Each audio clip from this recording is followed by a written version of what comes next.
एक भाई की मेरे पास में ऑडियो आई आज दिन में, साध संगति से जुड़ा हुआ है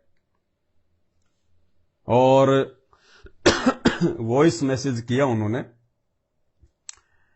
कहा कि भगत जी मेरा दिल्ली में कोई फ्लैट है और मेरे पास मैंने उसको किराए पे देने के लिए, मतलब खुद कहीं और रह रहा है और दिल्ली में उनका मकान है, बोला मैंने उसको किराए पे देने के लिए OLX पे डाल दिया ऐड कि भाई मेरा मकान खाली है, कोई रहना चाहे तो रेंट पे रह सकता है। तो बोला मेरे पास में एक फोन आया, बोला मैं इंडियन आर्मी में हूं और मेरा तबादला दिल्ली में हो गया और मुझे आपका मकान किराए पे चाहिए और मैं देखने के लिए आऊंगा और पहले मैं आपको पेमेंट कर देता हूं। तो उसने 1 रुपया डाल दिया भगत जी के उस पे नंबर पे, फोन पे, गूगल पे कर दिया होगा। अब क्या पता बाद में उसने कोई इस भगत जी का वो QR कोड मंगवाया, क्या मंगवाया आप सुन लीजिएगा। तो उसने कहा कि मैं आर्मी में रहता हूं और आर्मी के स्कैनर से मैं आपको बाकी पेमेंट करूंगा। तो भगत जी ने शायद अपना QR कोड भेज दिया होगा।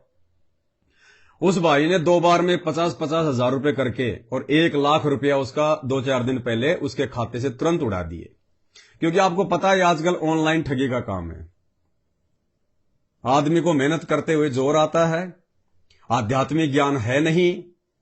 और हमारे परमात्मा ने क्या कहा कि ये जो शिक्षा जो तुम्हें मिली है, आज से पहले नहीं थी ये अक्षर ज्ञान शिक्षा, ये शिक्षा ने इंसान को चतुर बना दिया, शाना बना दिया, कर्म फुड़वारी है ये शिक्षा। यदि इस शिक्षा से आपने भगवान को नहीं पहचाना, तत्वदर्शी संत के शास्त्र प्रमाणित सत्संग सुन के यदि आपने भगवान को नहीं पहचाना और भक्ति से नहीं जुड़े, तो ये शिक्षा आपके ये कर्म फुड़वाएगी, आपसे चोरी जारी करवाएगी, ठगी करवाएगी, 2 नंबर के धंधे करवाएगी और अंत में आपको मरने के बाद में नरक में ठुकवा देगी। तो भगत जी के 1 लाख रुपए उसने उड़ा लिए। फिर भगत जी ने दुखी मन से मेरे पास में ऑडियो भेजी कि भगत जी मुझे कोई समाधान बताओ। पहले भगत जी की ऑडियो सुन लो। सत्साई पवन भगत जी, मैंने आपका वो पैसे का लेन देन वाला वीडियो देखा था। अभी 4-5 दिन पहले 25 तारीख को मेरे अकाउंट मैंने है ना OLX पर हाउस रेंट के लिए एक ऐड डाला था, जो वहाँ से दिल्ली से एक कॉल आया कि मैं डिफेंस में हूँ और मैं 1 तारीख को आपका हाउस लेना चाहता हूँ और मेरा ट्रांसफ़र हो रही है 1 तारीख को, मैं वहाँ के शिफ्ट होना चाहता हूँ, तो वो हाउस लेना चाहता हूँ। तो मैंने इसको यस कर दी। इसने कहा कि आप लोकेशन भेजो और QR कोड उसने मेरे को भेजा। पहले उसने मेरे को 1 रुपये दिया, फिर इसने कहा कि आप इसको स्कैन करके, ये मेरा आर्मी का मशीन का स्कैनर है, आप इसको स्कैन करके मैं आपको पेमेंट डाल देता हूँ। ऐसे धोखे से मेरे उसने करीब 1,23,000 रुपये मेरे खाते से 2 टुकड़ों में 2 बैंक खातों से निकाल लिए। पवन भगत जी, अब मैं बताओ क्या करूं और इस बारे में कोई सलाह दीजिए। 4-5 दिन से मेरी थोड़ा भक्ति में बाधा हो रही है और ना मन नहीं लग रहा, या इसको कर्जा समझकर भूल जाऊं कि मैंने भाई पिछले जन्म में कोई ले रखा था, या फिर कुछ और बात है। कृपया थोड़ा समाधान करें। तो भगत जी अब वो कर्जा समझ के भूलना तो मजबूरी हो गई कि भाई उसने पिछले जन्म में, हो सकता मैंने उसके खा रखे हो, इस जन्म में उसने मेरे खा लिए हैं। अब ये तो एक मजबूरी हो गई, ऑप्शन नहीं है भगत जी हमारे पास में। क्योंकि ऐसे जो ठग लोग होते हैं वो हर प्रकार से सावधानी बरत के, वो सिम भी किसी और के नाम पे होती है, वो खाता नंबर भी उसका किसी और के नाम पे होता है, फर्जी तरीके से लोग ऐसे काम करते हैं। तो भगत जी कह रहे हैं अब क्या करूं, कोई सलाह दीजिए ताकि मेरा भक्ति में मन लगे। भक्ति में मेरा मन भी नहीं लग रहा। तो सलाह भगत जी, परम पूज्य सतगुरु रामपाल जी भगवान के आशीर्वाद से दास ने लगभग 2 साल पहले एक 3.5 घंटे का वीडियो बना के दी थी, जब दास उत्तराखंड में रहता था और जब कोरोना का टाइम चल रहा था। तो आपको पता होगा एक नीले कलर की शर्ट धारी वाली, जो कि सिक्योरिटी गार्ड की उस समय में नौकरी करता था हॉस्पिटल में, कोविड वार्ड में, तो वो सिक्योरिटी गार्ड वाली एक मैंने वो नीले नीले कलर की, वो काले काले यहां पे बैज लगे हुए, एक शर्ट पहन के एक 2.5-3 घंटे का वीडियो बनाया था। उसमें यही तो सारी बातें समझाई गई थी। और दास ने क्या कहा था उस समय कि भाई अगर भगत बनना है, सतगुरु रामपाल जी भगवान के साथ में सतलोक चलने की तैयारी करनी है, गुरु जी को प्रसन्न करना है, तो परमात्मा की उस वाणी को पकड़ लो, उस वाणी के अनुसार चलना पड़ेगा। साईं इतना दीजिए जिसमें कुटुंब समाव, हम भी भूखे ना रहें और कोई अतिथि ना भूखा जाए। बस परमात्मा इससे ज्यादा यदि हमारे भाग्य में हो, हमारे संस्कार में भी हो, तो भी परमात्मा आप उसको कैंसिल कर देना और हमें केवल इतना ही देना कि हमारी दाल रोटी का खर्चा पानी चलता रहे, आपकी भक्ति बनी रहे। और दूसरी वाणी, सुख के माथे पत्थर पड़े जो नाम हृदय से जाए, बलिहारी उस दुख के ऊपर जो पल पल नाम रटाए। कि हे परमपिता परमात्मा, आप हमें ऐसा मीठा मीठा दर्द, मीठा मीठा दुख भी दिए रखना जिससे आपकी भूल ना पड़े, आपकी याद बनी रहे, पल पल हम आपको याद करें। मालिक हमें ऐसा वो सुख भी ना दे देना कि हमें आपके नाम की भूल पड़ जाए या हमारे अंदर भक्ति और भगवान के प्रति भाव ना बने। तो दास ने लगभग 2.5-3 साल पहले भगत जी वीडियो बना दिया था और दास ने फिर प्रार्थना की थी कि संत रामपाल जी के भगत को अधिक धन अपने पास में रखने की आवश्यकता नहीं होनी चाहिए। हम सांसारिक लोगों की तरह लोभी लालची नहीं है।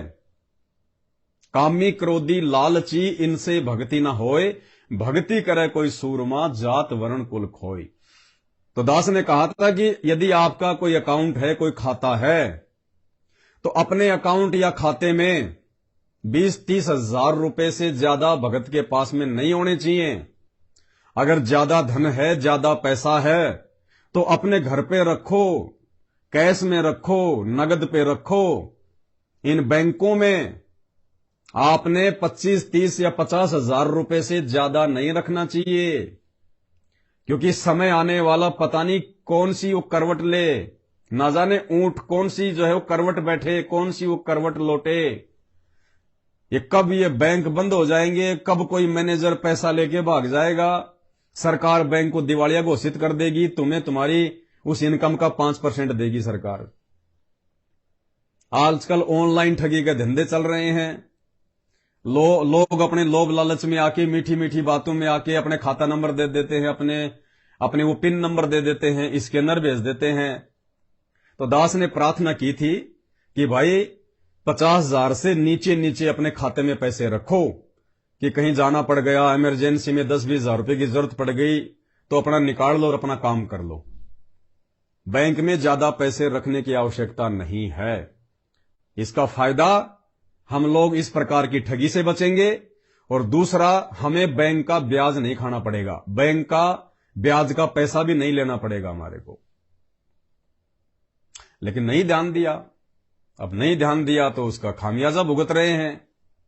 मालिक के वचनों पे नहीं चलेंगे, परमात्मा की शिक्षाओं पे नहीं चलेंगे, तो भाई उसका खामियाजा फिर हमें भुगतना पड़ेगा, फिर डबल मार पड़ेगी।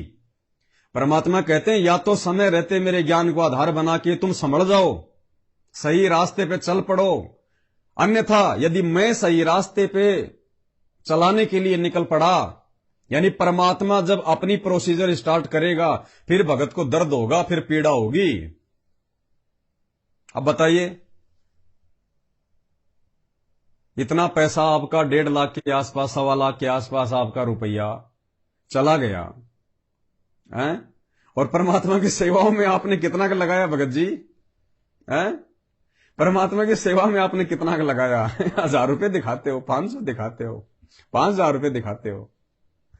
अब गया ना पूरा का पूरा। है? सेवा में लगता तो आपके अच्छे कर्म बनते। और मालिक का विधान है, यदि 1 रुपया कोई यदि सेवा में लगाता है तो 1000 गुना भगवान उसका देता है। तो एक तो आप उस फायदे से वंचित हो गए, दूसरा अब आपके धन का वो दुरुपयोग करेगा। अब ठग आदमी तो ठगी है, वो तो शराबी, जुआरी, कबाबी, वैश्यावर्ती सारे काम करते हैं ऐसे लोग। अब आपका पैसा कहां कहां आपके वो कर्म फोड़ेगा। तीसरा नुकसान, भक्ति में आपको टेंशन हो गई, ना ढंग से आपके मंत्र हो पा रहे, ना ढंग से आप आरती कर पा रहे, मन आपका डगमग हो गया। इसलिए भगत जी साध संगतियों में आने की आवश्यकता पड़ती है। साध संगति में आके परमात्मा के वचनों पे विचार करने की आवश्यकता पड़ती है। ये साध संगतियां कोई मजाक के लिए नहीं हो रही, हमें जगाने के लिए, हमें चेताने के लिए परमात्मा इतना प्रयत्न करवा रहा है। रातों को जाग जाग के हम लोग शब्द गाते रहते हैं, उन शब्दों का खुलासा करते रहते हैं। वो किस लिए? ताकि हम संयमित होके चलें। भगत अगर बने हैं तो भगत के हिसाब से रहें, भगत के हिसाब से चलें। आवश्यकता से अधिक माया का संग्रह ना करें, लोक दिखावा ना करें। और ये शब्द परमात्मा ने फिर कौन से दिन के लिए गाए थे? पूरे भाग्यगर होवे सतगुरु की वाणी। और इसमें आगे क्या लिखा हुआ है दूसरी चौपाई में?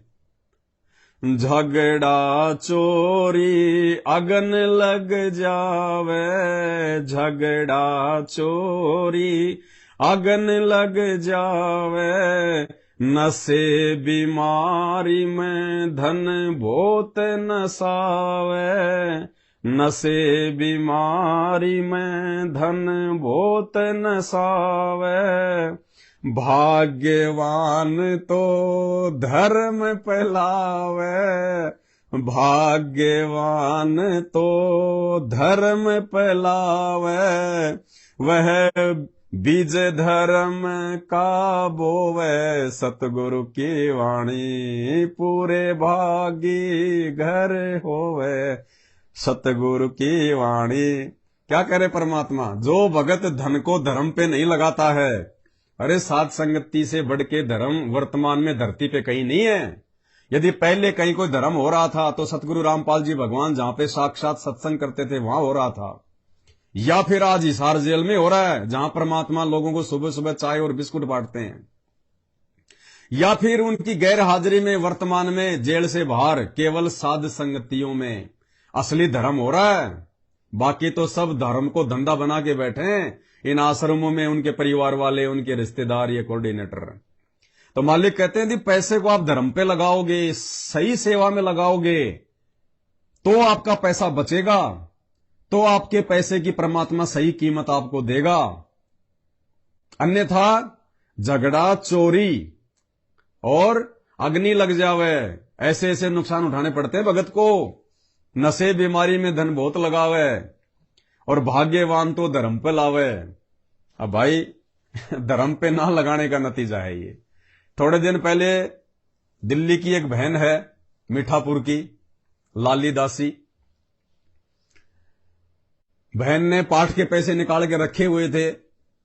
सोच रही थी दूं ना दूं, साध संगति में लगाऊं ना लगाऊं, साल भर पहले की बात है, लगाऊं ना लगाऊं। इसी कश्म में एक दिन वो साध संगति में आ गई और पीछे से चोर उसका वो ज्योति और पाठ का पैसा जहां भी उसने छुपा के रखा हुआ था, वो ज्योति और पाठ का पैसा ले गए।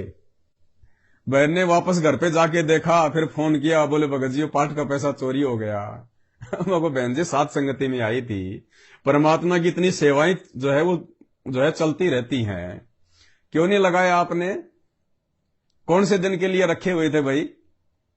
हैं? वो 10वें अंश का पैसा भी गया और वो पाठ का पैसा भी गया। अरे 10वें अंश का पैसा परमात्मा अपने बच्चों की सेवा में लगाया करते थे, आश्रम में, भंडारे में, उनके लिए कपड़े लत्ते की व्यवस्था, साबुन पानी की व्यवस्था, पंखों की व्यवस्था। 10वें अंश का पैसा सेवा में लगता था, भक्तों की सेवा में लगता था। और 10वें अंश के पैसे के प्रतिफल में ही भगत के घर में धन बढ़ता है। 10वें अंश के प्रतिफल में ही परमात्मा भगत को धन देता है।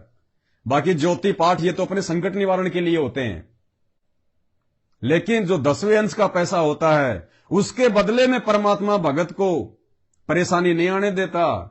यदि आगे उसके जीवन में कोई आर्थिक समस्या आनी होगी तो 10वें अंश के बदौलत ही परमात्मा भगत की रक्षा करता है।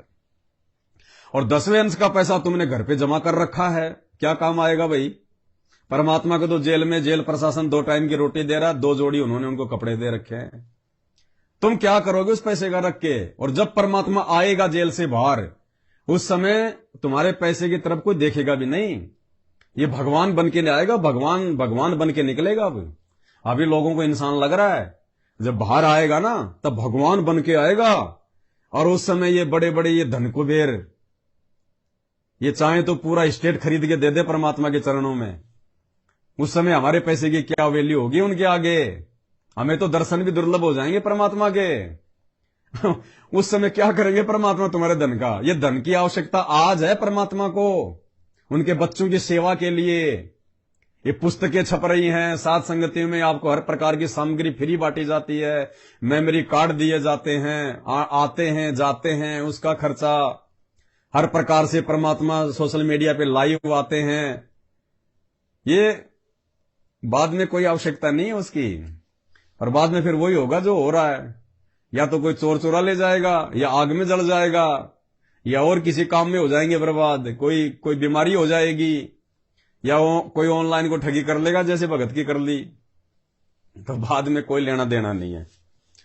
बाकी आपकी मर्जी भाई, आपकी मौज है, हमें आवश्यकता नहीं है। आप सोचो कि भाई कहीं पवन भगत जी कहीं ये बातें बोल के ये जो है ये पैसा लेना चाह रहा हो, नहीं भाई, हमें आपके पैसे की आवश्यकता नहीं है। परमात्मा ने जो जो सेवा होनी थी वो करवा दी, अब ऐसी कोई विशेष सेवा भी नहीं है। अब तो दास भी अपनी भक्ति कर रहा है, और जहां आवश्यकता होती है दास साथ संगति में जाके भाई बहनों के बीच में बैठ जाता है। और वैसे भी आने वाले समय में साथ संगतियां इतनी ज्यादा होंगी नहीं, क्योंकि जो 2 नए नियम साथ संगति में परमात्मा ने लागू करवाए हैं कि एक तो पूरा का पूरा परिवार उपदेशी होना चाहिए, और दूसरा वो भगत और भगतमती जिसके घर पे साथ संगति है वो विषय वासना भोग विलास से दूर होने चाहिए, उनका भाई बहन का रिश्ता होना चाहिए, और उसके घर पे भगतों के लिए समुचित व्यवस्था होनी चाहिए। ऐसा नहीं है कि एक मकान है भगत बुला लिए 100। अगर घर पे व्यवस्था है पूरी लैट्रिन बाथरूम की, रहने की, रात को सोने की अच्छी प्रकार से, तो ही साथ संगति रखवानी है। अब ये 3 कंडीशन हर किसी से पूरी होंगी नहीं तो साथ संगतियां इतनी होंगी नहीं, और जबरदस्ती हमने साथ संगतियां करवानी नहीं, क्योंकि परमात्मा को चाहिए मलाई, परमात्मा को चाहिए हीरे मोती लाल। परमात्मा सतलोक के लिए आत्मा छाट रहे हैं, परमात्मा ज्ञान के लिए नहीं जोड़ रहे कि आ जाओ आ जाओ आ जाओ आ जाओ। अगर ऐसी भीड़ इकट्ठा करनी है तो 9 आश्रम खुले हुए हैं, उनके नाम पे वहां जाओ भाई। साथ संगति में ये कचरे की आवश्यकता नहीं है, साथ संगति में भीड़ की आवश्यकता नहीं है। साथ संगति में वो आएगा जो बिल्कुल ऐसा होके आएगा जैसे इनके घर में कोई मर गया हो। बिल्कुल ना कोई चटकीले भड़कीले वस्त्र, ना कोई मान अभिमान, ना कोई मान बढ़ाई। माता बहने, वो माता बहने साथ संगतियों में ना आए, हाथ जोड़ के प्रार्थना है, जो ढंके और ढीले ढाले कपड़े नहीं पहन सकती। जो माता बहने अपना सोना चांदी नकली आभूषण अपने घर पे नहीं छोड़ सकती, नहीं फेंक सकती। बिल्कुल सिंपल तरीके से बन के आना पड़ेगा, भगत बन के। अगर कोई नया भगत है और अगर वो पहली बार साथ संगति में आ रहा है, कोई बहन आ रही है, तो पहली बार तो वो सोना चांदी पहन के आ सकती है, क्योंकि उसको ज्ञान नहीं है, फिर उसको समझाया जाएगा। लेकिन दूसरी बार वो बहन उसी साथ संगति में जाए, उसी साथ संगति में जाना उसको अलाउ है, अपना सब कुछ सोना चांदी गहने गाठी नकली नुकली सब उतार के अपने घर पे। साथ संगति में बकवाद अलाउ नहीं होगी बिल्कुल भी, 1% भी। और जो ऑलरेडी साथ संगति से जुड़े हुए हैं उनको बिल्कुल साधु बन के, ये छटनी हो रही है, रह जाओगे। और इस समय रह गए तो परमात्मा कहते हैं पूरे युग में पार नहीं हो पाओगे, पूरे युग में। और हमें किसी से कोई स्वार्थ नहीं है, हमें किसी से कोई दान दक्षिणा नहीं चाहिए, हमें किसी से कोई पैसा नहीं चाहिए, कोई माया नहीं चाहिए। अपने घर पे रखो अपने पैसों को, अपनी माया को। अगर आवश्यकता होगी तो परमात्मा किसी भी आत्मा में प्रेरणा कर देते हैं, दास को आवश्यकता नहीं है। दास के पास में कई कई लाखों के चेक पड़े हुए हैं, दास को वो क्लियर करवाने का मौका नहीं मिलता। वो भाई कहते हैं भगत जी सेवा लगा दो, 5 लाख का चेक दे रखा है, इतने लाख का चेक दिया हुआ है। दास कहता है भैया जबरदस्ती मैं क्या करूंगा, चेक क्लियर करवा के, मुझे आवश्यकता ही नहीं है। जितनी आवश्यकता है उतनी परमात्मा की दया से हो जाती है। तुम्हारा धन तुम्हारे पास में है, कोई दिक्कत नहीं है। हालांकि उनके भाव हैं बहुत अच्छे, लेकिन भाई ये सतमार्ग है परमात्मा का, ये कोई पाखंडी गुरु की भक्ति नहीं है, ये कोई धन इकट्ठा करने की भक्ति नहीं है। हमने सतलोक जाना है। दास तो डरता है कि कहीं परमात्मा के बच्चों की 1 रुपए की सेवा का भी कहीं दुरुपयोग ना हो जाए। ये परमात्मा का आसन लगा हुआ है, परमात्मा बैठे हैं, मालिक साक्षी हैं, मालिक के चरणों में बैठ के लाइव चल रहा है। घर पे परमात्मा को भोग लगता है, सुबह, दोपहर, शाम को, फिर रात को 4 टाइम। सुबह परमात्मा को नाश्ते का भोग लगता है। हलवा केवल इतना ही बनाते हैं, एक व्यक्ति के हिसाब से। ऐसा नहीं कि मालिक के नाम पे हलवा बना लिया आधी किलो और मालिक को चढ़ा के फिर अपना पेट भर रहे हैं। नहीं, एक व्यक्ति के हिसाब से बनाते हैं, केवल अपने परमपिता परमेश्वर सतगुरु रामपाल जी भगवान के हिसाब से, कि एक व्यक्ति जो है वो कितना हलवा खा सकता है। बस उतना ही हलवा बनेगा, आधा 1 कटोरी छोटी, मालिक को भोग लगा के उसी में से खाएंगे, फिर थोड़ा थोड़ा 1-1 चम्मच। उसके बाद में मालिक को जो है भंडारे का भोग लगता है। फिर बीच बीच में जैसे परमात्मा को जूस हो गया, कोई फल फ्रूट हो गए, कोई ड्राई फ्रूट हो गए, तो केवल इतना ही भोग लगाते हैं, केवल मालिक के हिसाब से, और उसी को जो है प्रसाद समझ के खाते हैं। फिर ऐसा नहीं कि मालिक के लिए भाई लाओ भाई 2 किलो केले लिया और उसका जूस बना लो, थोड़ा सा मालिक को लगा दो और बाकी अपना पेट भर लो। क्योंकि मेरे पास में, मुझे पता है कि मेरे पास में मेरा अपना कोई पैसा नहीं है, मेरे पास में मेरे घर का कोई धन नहीं है, 1 रुपया नहीं है। जो भी थोड़ा बहुत है वो परमात्मा के बच्चों की सेवा है, और उस सेवा से मैं अपना पेट भरूं, अपनी मौज मस्ती करूं, ये परमात्मा को मंजूर नहीं है। हम तो अपना दाल रोटी खा के टाइम पास करते हैं, डर डर के जितना भगवान को भोग लगाते हैं उतना ही खाते हैं, इससे ज्यादा नहीं। तो दास को भाई आवश्यकता नहीं है, और जहां आवश्यकता पड़ती है वहां परमात्मा अपनी आत्माओं को जो है वो प्रेरणा कर देते हैं। कोई भी भाई फोन कर देता है। तो कहने का मतलब है, मालिक के विधान के अनुसार चलेंगे तो हम सतलोक जाने के लायक बनेंगे। ये समय मौज मस्ती करने का नहीं है, ये मनोरंजन का समय नहीं है। 1-1 कदम भक्ति मार्ग पे फूंक फूंक के रखना हमने। वो परमात्मा हिसार जेल में बैठ के वो यही सब कुछ देख रहा है। वो बच्चा नहीं है, वो बालक नहीं है, इस ब्रह्मांड की ऐसी कोई शक्ति नहीं है जो उनको जेल में बैठा दे। वो अपनी मर्जी का मालिक है, सतलोक का राजा है, अपनी मर्जी से गया है और मर्जी से आएगा। अगर ना जाता तो उन अज्ञानी लोगों का पाखंड, उनके परिवार का पाखंड, उनके परिवार का अज्ञान, वो बड़े बड़े भगत जो हमारे को बहुत बड़े बड़े सूरमा दिखाई देते थे कि इसको तो सारनाम मिला हुआ है, ये तो गुरुजी के चरणों में बैठ के सेवा करता था, और ये तो गुरुजी का बॉडीगार्ड था, ये तो गुरुजी का कैमरामैन था। उनका अज्ञान, उनका पाखंड, उनके कुकर्म आज वो सार्वजनिक नहीं होता, और हम आगे चल के बहुत बड़ा धोखा खा जाते उन अज्ञानियों पे विश्वास करके। क्योंकि दीपक तले हमेशा अंधेरा रहता है, और हम ये सोच के कि जो गुरुजी के पास है तो बहुत ज्ञानी है, बड़े ज्ञानी है, कुछ नहीं, थोते चने। तो परमात्मा के बहुत सारे खेल होते हैं, एक तीर से अनेकों शिकार करता है ये परमात्मा। तो मालिक ने हमारा ज्ञान योग भी खोलना था कि मैं आश्रम में बैठ के सत्संग सुना रहा हूं, 27 साल हो गई, इनको कोई समझ में नहीं आ रही। आते हैं, खाते हैं, पीते हैं, सत्संग सुनते हैं, वाई वाई करके निकल जाते हैं। 27 साल हो गई, गुरु को भगवान मान नहीं रहे, कागज की फोटो को भगवान मान रहे हैं। तो बहुत सारे खेल खेलता है परमात्मा। आज अगर ये जेल में जाके ना बैठता तो इनके परिवार का पाखंड सबके सामने नहीं आता। उनमें कितना ज्ञान है, जिन्होंने स्टेडियम बनवा दिए, रक्तदान, देहदान, रैली, धरने, राजनीति। जो कुक्रम संत रामपाल जी ने छुड़वा के सतलोक ले जाना है, वो सारे कुक्रम उन्होंने 2014 के बाद में संगत से करवा दिए, सबका सत्यानाश करवा दिया। और फिर आज परमात्मा के सत्संग हमारे जो है समझ में आने लग रहे हैं। आज हमें गुरु की पहचान हो पाई है बरवाला कांड के बाद में। आज हमारे भाव बन रहे हैं हमारे गुरु जी में, हमारा विश्वास बढ़ रहा है साथ संगति से जुड़ के। ये साथ संगति कैसे शुरू होती है अगर बरवाला कांड नहीं होता तो परमात्मा एक तीर से अनेकों शिकार करते हैं।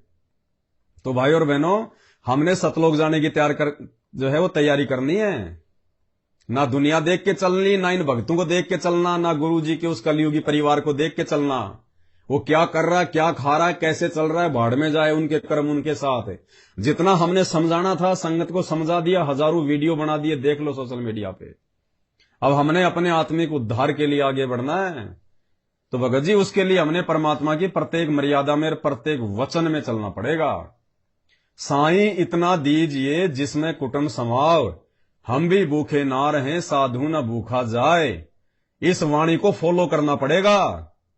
आप चाहे कितने धनी हो, कितने आपके पास मकान है, कितनी आपके पास जमीन है, आपने उन चीजों का मान गुमान छोड़ के, अभिमान छोड़ के, अहंकार छोड़ के, और उन चीजों की तरफ ध्यान ना देके कि मेरे पास इतनी जमीन है, मेरे पास इतने मकान है, मेरे इतने फ्लैट हैं, मेरे पास इतना धन है, कुछ नहीं है। कल को छोटी सी बीमारी लग जाए ना, छोटी सी बीमारी, हॉस्पिटल महंगे हो जाएंगे, वो कमाया धन 1 साल में निकल जाएगा। और जब कोई केस पानड़े हो जाएंगे, कोई मुकदमे हो जाएंगे, वो जमीन तक बिक जाती है लोगों की, मकान तक बिक जाते हैं, खुद किराए के मकान में रहने लग जाता है जो दुनिया के लिए किराए के मकान बना रहा था। तो भाई परमात्मा के आश्रित होके चलो, मालिक के वचन में सिमट के चलो। ये वाणियां सुबह सुबह 1 घंटा खड़ा होके परमात्मा मनोरंजन के लिए थोड़ी सुना रहा है। उन वाणियों पे अमल करने का समय आ गया, उन वाणियों पे चलने का समय आ गया, गुरु भगवान के वचनों पे विश्वास करने का समय है ये। नहीं तो धोखा खा जाएंगे, बहुत बड़ा धोखा खा जाएंगे। तो क्या कह रहे हैं परमात्मा? एक लाला जी था, सेठ धनी, उसने अपने मुनीमों से एक दिन अपनी टोटल संपत्ति का, सारी संपत्ति का टोटल करवाया कि कितनी संपत्ति होगी। उन्होंने बताया जी इतनी होगी, मेरी कितनी पीढ़ी इससे निर्वाह कर सकती है। उन्होंने बताया कि जी आपकी 5 पीढ़ी तो बैठा खा सकती है, इतनी संपत्ति आपके पास धन है। अरे भले आदमियों, फिर छठी क्या खाएगी? वो छठी क्या खाएगी? और कुछ विधि बताओ। तो उन्होंने कहा जी साधु संत बताते हैं, उनके सत्संग सुनने चाहिए। तो सत्संग में बताया गया कि भाई दान करे, जो धन चाहे तो दान करे, और दान से धन घड़ा मिलता है। और दान में जैसे साधु संत भक्तों को जो दान करा जा वो ज्यादा लाभ देता है। जैसे यहाँ तो सारे साधु संत आते हैं, भगत, असली भगत तो यहाँ आते। फिर भी जो भी जैसा मालिक के नाम पर कहीं के जंगलों में झोपड़ियों में बैठे थे साधु भक्त, तो पिछले संस्कारी होते, पिछले पुण्य उनको प्रेरित करते हैं, तो वो कहीं ना कहीं बैठ कर राम राम करते ही रहते हैं। लेकिन भविष्य का चार्जर उनके पास है नहीं, पिछले पुण्यों उनके पास है, जिस कारण से प्रेरित होकर के इतना बड़ा फैसला लिया, जंगल में बैठे या कहीं भी कोई साधना कर रहे हैं। तो उनके पिछले पुण्य ही वहां फल रहे होते हैं। एक आधे को आशीर्वाद दे दे, उन्हें लाभ हो जाए, उसको रोटी मिल जाए, ऐसा चल रहा था इनका काम। तो एक साधु था और पति पत्नी थे, दोनों वहां रहते थे। उनको मालूम था यहाँ भगत हैं। तो उस लाला जी ने क्या किया, सेठ ने सभी मुंशियों को कहा कि नौकरों को साथ लो और आसपास जितने भी साधु संत हैं सबको आटा दे आओ, किसी को जो मांगे खांड दावल चाल सब ले जाओ और दे के आओ। अब देते हुए आ रहे थे, उस भगत के यहाँ आए। उन्होंने कहा कि ले भगत जी, हमारे लाला जी ने आपके लिए एक सीधा भेजा है, यानी आटा चावल खांड नमक आदि दाल आप ले लो। उसने अपनी पत्नी से कहा कि देखना कितना सामान अपने पास है। वो बाबा जी ने, वो उसकी भगतनी थी या कोई चेली थी, जब वो सेठ के नौकर गए सेठ के आदेश से, तो बोला भाई दाल चावल आटा लाए ले लो। तो उसने भगत ने कहा कि देख जरा अंदर क्या है, कितना क्या आटा है। जबकि वो परमात्मा के ज्ञान से परिचित नहीं थे वो भगत। अगर वो इस तत्व ज्ञान से परिचित होते और वो कोई असली भक्ति कर रहे होते, तो असली भगत कभी मांगता नहीं है। परमात्मा कहते मांगे सो ही बढ़वा कहिए, दर दर फिर अज्ञानी, और जोगी जोग संपूर्ण जिसका मांग ना पीवे पानी। और मालिक कहते हैं आप पे आवे रत्न बराबर मांग्या आवे लोहा। लेकिन वो डले ढो थे, नकली साधना कर रहे थे, वो जंगल में बैठे थे। फिर भी कहने का मतलब है नकली साधना करने वाला जिसको तत्व ज्ञान नहीं, उसने भी कितनी बड़ी समझदारी दिखाई, भगवान पे कितना बड़ा उसने विश्वास दिखाया। इस सत्संग का निष्कर्ष ये है कि जब वो डले ढोने वाले जिनको ना कोई सच्चा गुरु प्राप्त, जबकि हम असली भक्ति कर रहे, हमें सच्चा गुरु प्राप्त, सच्चा ज्ञान प्राप्त, और माया के विषय में उस नकली की भगत के क्या विचार। बोला जरा देख अपने घर पे कितना क्या आटा वाटा है। उसने कहा जी शाम शाम का है।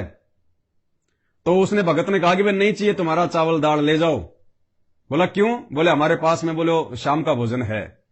अरे तो बोले सुबह खा लियो। सुबह क्या खाओगे? सुबह खा लियो। बोले नहीं नहीं, सुबह की सुबह देखी जाएगी, हमें नहीं चाहिए। मतलब वो नकली भगत तो परमात्मा के वचन पे चल रहे हैं कि साईं इतना दीजियो जिसमें कुटुंब समावे, और हम भी भूखे ना रहें साधु न भूखा जाए। तो सेठ के नौकर सेठ जी के पास वापस चले गए। उसने कहा जी शाम का है, दिन में गए थे, शाम का हमारे पास है। शाम का है कहा जी? उन्होंने कह दिया भी हम नहीं लेते, हमारे पास शाम का सामान है। तो वो कहने लगे भगत फिर कल भी खा लियो। बोला कल की कल देखी जाएगी, अब नहीं ले हम। बोले कमाल की बात है। उन्होंने नहीं लिया तो वापस लेकर आ गए। वो सेठ ने पूछा तुम दे के क्यों नहीं आए? वो एक और वहां भी था, उसने गिन रखे थे, सारे गिनवा रखे थे। उन्होंने कहा जी उन्होंने ये नहीं लिया। क्यों नहीं लिया?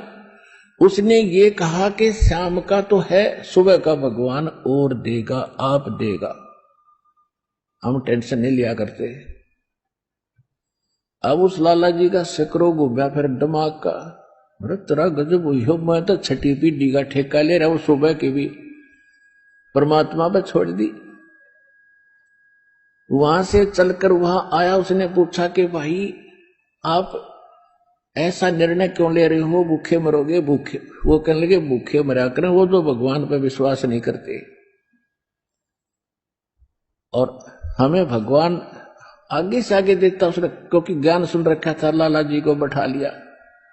कहते मां के पेट में जब आप थे किसने चिंता थी तेरी? यह तो बात सही है। जब आप मां के गर्भ से बाहर आए आपका दांत नहीं थे, आप रोटी चावल आटा नहीं खा सकते थे, और उससे पहले आपकी मां के स्तन में दूध भी नहीं था, हक नहीं था। बाहर आते ही बालक कितना चिंतित है, आपको अमृत दूध पिलाया। अरे तू ठेकेदार हो रहा छठी पीढ़ी का, तेरी बुद्धि भ्रष्ट होगी लाला जी। और गधे की योनि में जागा तू। तेने बोला जी के करूं मैं तो मेरे गया के करूं, कोड इकट्ठा कर लिया तने, पाप का भागी तू होगा, खाएंगी तेरी पीढ़ी। वो अपनी किस्मत साथ लेकर आएंगी, तेरे भरोसे नहीं है। अब क्या करूं मैं तो मेरे गया क्यों? बोला इसने बांट दे, धर्म कर दे, तेरी जान बचेगी। तब उस लाला जी ने वो भंडारा शुरू किया, धन भी नहीं बचेगा तेरा। तो कहने का भाव यह है पुण्यात्मा, हम तो बहुत लंबा चौड़ा हिसाब लाए बैठे हैं, एक पल का भरोसा नहीं। देखो अंत में आपने इस स्थिति में आना पड़ेगा, और जिस स्पीड पर आप चले इसका कोई अंत नहीं। आज किसी के पास एक प्लाट है और थोड़ा सा जुगाड़ होते तो सोचे एक और लूं, और फिर और जुगाड़ हो जाते एक और लूं, वहां थोड़ा सा ठीक मिल रहा है, रेट ज्यादा होने वाले हैं, वहां भी दाव लग गया तो 30 चौथा और दूसरे शहर में ले लूं, इतने मृत्यु हो जाएगी। और फिर कुत्ता बनकर वहां घूमया करेगा, सैर सपट्टे करता।